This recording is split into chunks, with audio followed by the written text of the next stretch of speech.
Assalamualaikum warahmatullahi wabarakatuh. Halo semuanya, berjumpa lagi dengan saya Putih Febriasari dalam mata kuliah Manajemen Operasi.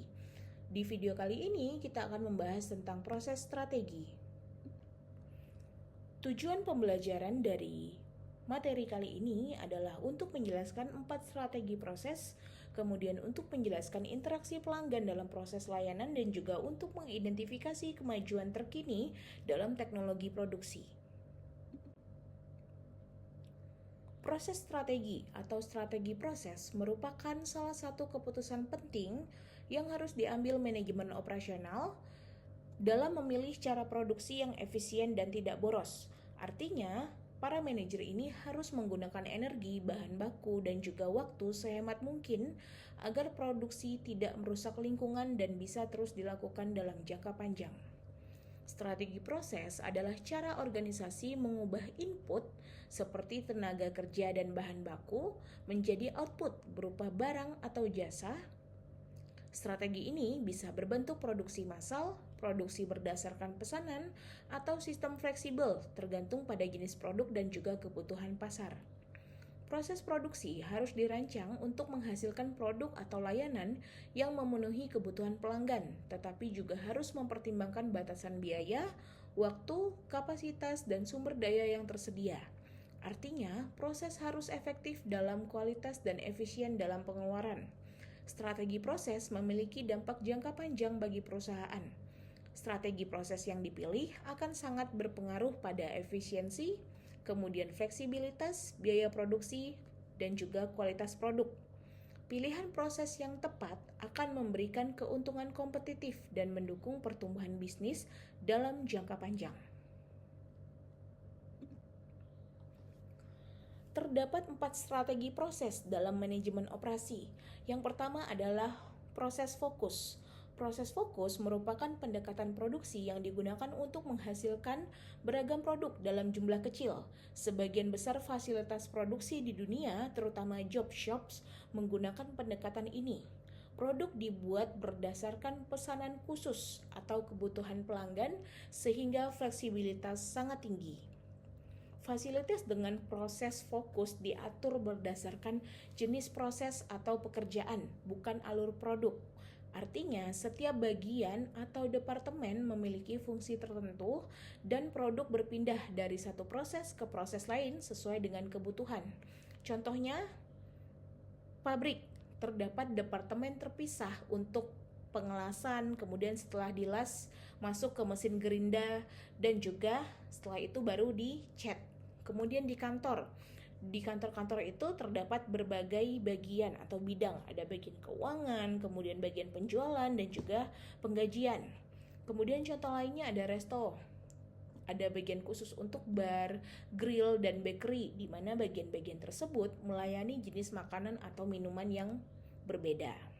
Kemudian karakteristik dari proses fokus ini adalah fleksibel, kemudian kustomisasi tinggi, dan juga efisiensi rendah untuk produksi massal. Kemudian strategi fokus yang kedua ada repetitive focus. Nah, repetitive focus merupakan pendekatan produksi yang menggunakan komponen atau modul yang telah disiapkan sebelumnya dan menyusunnya dalam urutan tertentu untuk membentuk produk akhir. Metode ini umum digunakan di lini perakitan atau assembly line. Contohnya produksi mobil, kemudian di restoran cepat saji yang membuat burger, ya, kan polanya roti, daging, keju, saus. Nah, semuanya itu sudah ada modul atau panduan standarnya. Kemudian karakteristik dari repetitive focus itu lebih terstruktur dibanding proses fokus. Kemudian repetitive focus juga lebih efisien dan cepat sehingga cocok untuk volume produksi menengah hingga tinggi. Yang ketiga, ada product focus. Strategi ini adalah pendekatan produksi yang digunakan untuk produk dengan volume tinggi dan variasi rendah. Fasilitas produksi untuk strategi product focus biasanya diatur berdasarkan jenis produk yang dihasilkan, bukan prosesnya. Karena produksinya terus-menerus dan dalam jumlah besar, pendekatan ini juga disebut continuous process. Adapun karakteristik dari produk fokus adalah produknya diproduksi dalam skala besar dan dalam jangka panjang tanpa henti. Nah, biasanya biayanya tetap tinggi karena investasi awal untuk mesin dan juga fasilitas sangat besar. Contoh produknya yang menerapkan strategi produk fokus itu ada produk kaca, kemudian produk dari kertas, lembaran timah ya yang biasanya digunakan sebagai seng ataupun kaleng-kaleng besar yang digunakan untuk menyimpan minyak. Kemudian ada bola lampu, bir dan juga keripik kentang. Nah, lalu strategi proses yang keempat ada mass customization. Mass customization merupakan strategi produksi yang memungkinkan perusahaan untuk menghasilkan barang dan jasa dalam jumlah besar, tetapi tetap disesuaikan dengan kebutuhan spesifik pelanggan. Nah, saat ini pelanggan itu semakin memiliki uang atau semakin memiliki sumber daya, mereka cenderung untuk meminta lebih kepada perusahaan. Permintaannya itu semakin aneh-aneh karena merasa bisa membayar sebuah produk ataupun sebuah layanan. Nah, dengan adanya customization ini, manajer operasional bisa memproduksi beragam produk ataupun layanan secara cepat dan efisien, tetapi tetap sesuai dengan keinginan dari masing-masing pelanggan yang sangat unik tersebut, tanpa harus mengorbankan biaya seperti produksi satuan.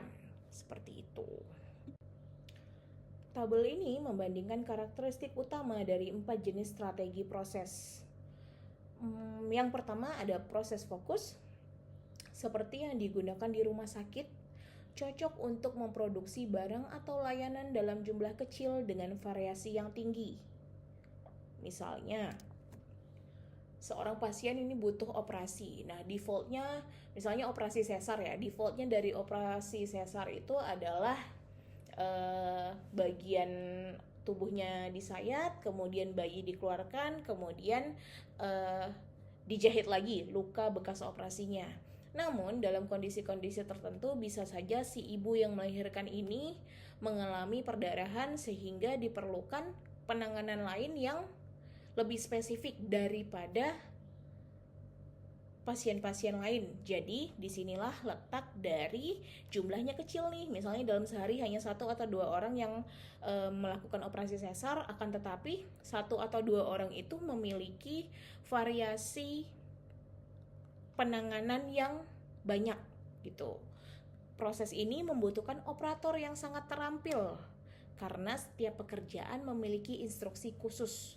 Kemudian karena sifat produksinya yang berdasarkan pesanan, jenis proses ini biasanya memiliki tingkat persediaan atau inventory yang tinggi untuk menjamin ketersediaan bahan. Jadi operatornya atau dokternya banyak khususnya dalam hal operasi tadi.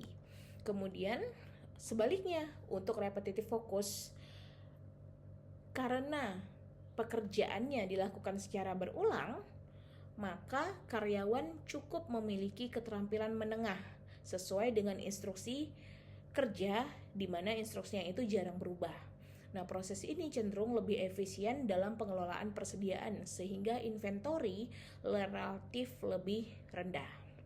Sementara itu, untuk produk fokus sangat cocok jika diterapkan dalam produksi massal dengan variasi produk yang rendah. Contohnya tadi ya seperti kertas, kemudian kaca, keripik kentang, seperti itu. Nah, operator dalam proses ini tidak perlu memiliki keterampilan khusus karena tugasnya sudah standar dan sebagian besar dilakukan oleh mesin secara terus-menerus sehingga persediaan tetap rendah karena efisiensi lini produk sangat tinggi. Kemudian yang terakhir ada mass customization, seperti yang dilakukan oleh Dell Computer. Dell ini menggabungkan volume tinggi dengan variasi produk yang besar. Untuk menjalankan proses ini dibutuhkan operator yang fleksibel karena harus menangani pesanan khusus dari pelanggan yang kompleks. Nah, contohnya misalnya defaultnya sebuah laptop itu memori internalnya adalah 256 GB. Tapi kita bisa request ke perusahaan, ke berbagai merek, baik itu misalnya Dell, kemudian Lenovo, MacBook, Apple gitu ya, dan lain sebagainya, yang biasanya dikenal dengan sistem build to order. Jadi kalau defaultnya 256 GB, kita bisa request misalnya menjadi 512 GB ataupun 1 tera untuk memori internalnya. Nah, tapi barang-barang ini hanya diproduksi pada saat ada permintaan. Itulah yang disebut dengan build to order atau BTO. Selanjutnya, gambar ini menggambarkan bagaimana input atau bahan baku diubah menjadi output melalui 4 jenis strategi proses. Nah, untuk proses fokus, contohnya tadi adalah rumah sakit ya, ataupun proses operasi pasien. Nah, inputnya itu misalnya dari banyak jenis operasi, ada pasien yang sakit, ada persalinan, ada pasien gawat darurat, dan lain sebagainya. Kemudian bentuk dari prosesnya adalah melewati berbagai departemen dan tahapan yang berbeda sesuai dengan masing-masing pasien. Kemudian outputnya berupa berbeda-beda antar pasien. Ada yang dirawat, kemudian ada yang rawat jalan, ada yang diperiksa aja terus ternyata tidak ditemukan penyakit dan lain sebagainya. Kemudian ciri-cirinya adalah prosesnya sangat fleksibel tetapi kompleks dan tidak efisien untuk volume yang besar.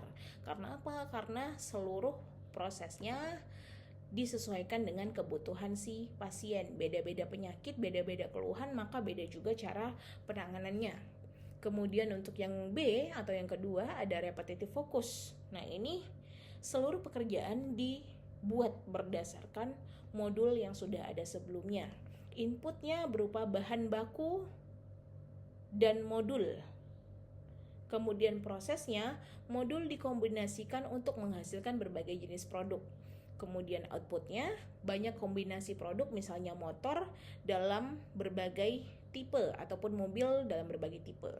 Ciri-ciri dari repetitive focus ini biasanya lebih efisien daripada proses fokus, tetapi tidak atau kurang fleksibel karena standarnya motor itu atau mobil itu adalah merupakan sebuah kendaraan, maka standar keamanannya harus sesuai dengan modul. Kita tidak bisa harusnya mobil misalnya rodanya 4 terus kita mau bikin jadi 3, tidak bisa seperti itu. Tuh.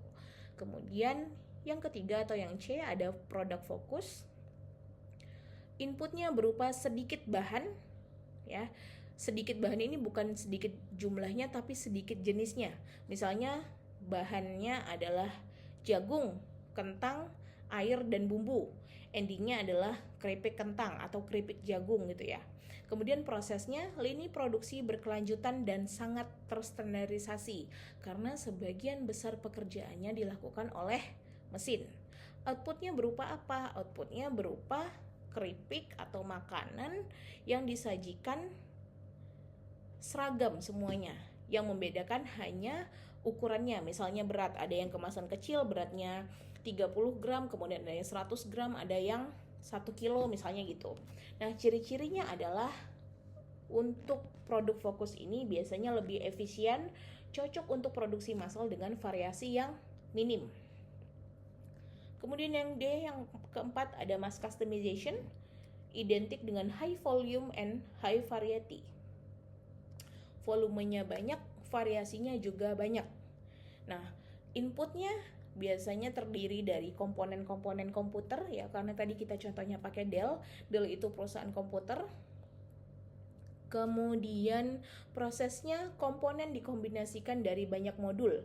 Jadi kan kalau di dalam sebuah komputer itu ada yang untuk kelistrikannya, di situ ada papan PCB, kemudian dirakit dan lain sebagainya. Kemudian untuk outputnya banyak versi produk akhir, bisa berupa PC atau bisa berupa laptop sesuai dengan pesanan pelanggan. Ciri-ciri dari mass customization ini adalah menggabungkan efisiensi produksi massal dengan fleksibilitas produk yang sangat tinggi atau yang tadi kita kenal dengan sebutan BTO, build to order. Terima kasih telah menyimak video pembelajaran ini. Semoga materi yang telah disampaikan bermanfaat bagi Anda.